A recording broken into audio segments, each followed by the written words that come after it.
గురుభ్యో నమః. ఆశ్వీజ మాసం ఈ రోజు నుంచి దేవీ శరన్నవరాత్రి మహోత్సవాలు విశేషంగా ప్రతి ఒక్క గ్రామంలో ప్రతి ఒక్క శక్తిపీఠాల్లో కూడా విశేషంగా జరుగుతాయి. ఈరోజు అమ్మవారి యొక్క దివ్యమైనటువంటి అలంకారం బాలా త్రిపుర సుందరి. అమ్మవారు చాలా విశేషంగా ఆరాధించబడేటువంటి మొదటి అవతారం. అన్ని దేవాలయాల్లో కూడా ఈ రోజున బాలా త్రిపుర సుందరిగా కొన్ని మన విజయవాడలో అలాగా స్వర్ణ కవచ అలంకృత అమ్మవారు దుర్గాదేవిగా అలంకరించబడుతుంది. కాబట్టి ఈ బాలా త్రిపుర సుందరి యొక్క అలంకారం చాలా విశేషంగా అమ్మవారు పసుపు రంగుగా ఒక లంగా జాకెట్తో ఉంటుంది. చాలా ప్రాధాన్యత కలటువంటి శక్తి స్వరూపిణి. ఎందుకంటే అమ్మ దయ ఉంటే అన్నీ ఉన్నట్లేగా అన్నట్లుగా లోకంలో రామకృష్ణ అని పలకనటువంటి వాళ్ళు ఉండొచ్చు, కానీ అమ్మ అనని వాడు ఈ యొక్క భూమి మీద ఎవరు కూడా ఉండరు. నమాతు పరదైవతం అని చెప్పారు.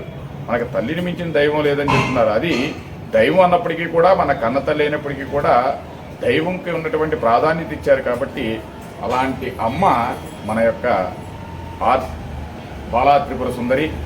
ఎందుకంటే సాక్షాత్తు అమ్మ యొక్క అనుగ్రహం ఏ విధంగా ఉంటుందంటే, ఒకసారి పరమేశ్వరుడు మన మీద కోపగించినప్పటికీ కూడా రక్షించేటువంటి దయాస్వరూపిణిగా ఉంటుంది ఈ యొక్క బాలా త్రిపుర సుందరి. కాబట్టి అమ్మవారి యొక్క విశేషంగా పసుపు రంగు. ఈ రోజున ప్రసాదం కూడా కట్టి పొంగలుగా చాలామంది కూడా నివేదించడం జరుగుతుంది.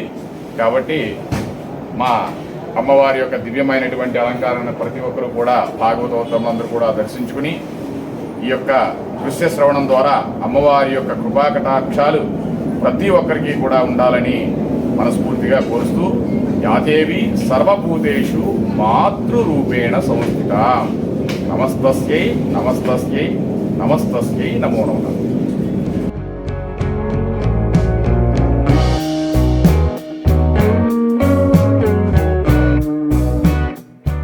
అస్మద్గురుభ్యో నమః.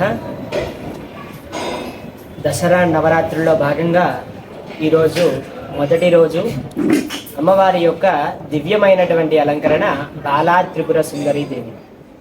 అయ్యా, ఈ బాలా త్రిపుర సుందరీ దేవి అని పేరు ఎలా వచ్చిందయ్యా అంటే, ముందుగా మనము చాలామంది గమనించినట్లయితే మొదటి రోజు చిన్నపిల్లలకి పూజ చేయండి అని చాలామంది చెప్తూ ఉంటారు.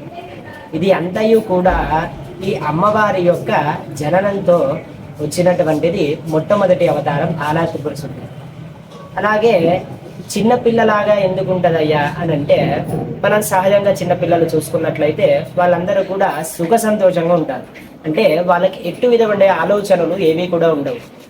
ఈ ఆలోచనలన్నీ పెట్టుకోకుండా సంతోషంగా ప్రతి ఒక్కదాన్ని కూడా ముందుకు సాగించాలి అని చెప్పి మొట్టమొదటి అలంకరణగా బాలా త్రిపుర సుందరి దేవిగా అలంకరించడం జరుగుతుంది. కావున అందరికీ ఈరోజు బాలా త్రిపుర సుందరి యొక్క ఆశీస్సులు ప్రతి ఒక్కరి కూడా ఉండాలి అని కోరుకుంటూ జై శ్రీమన్నారాయణ.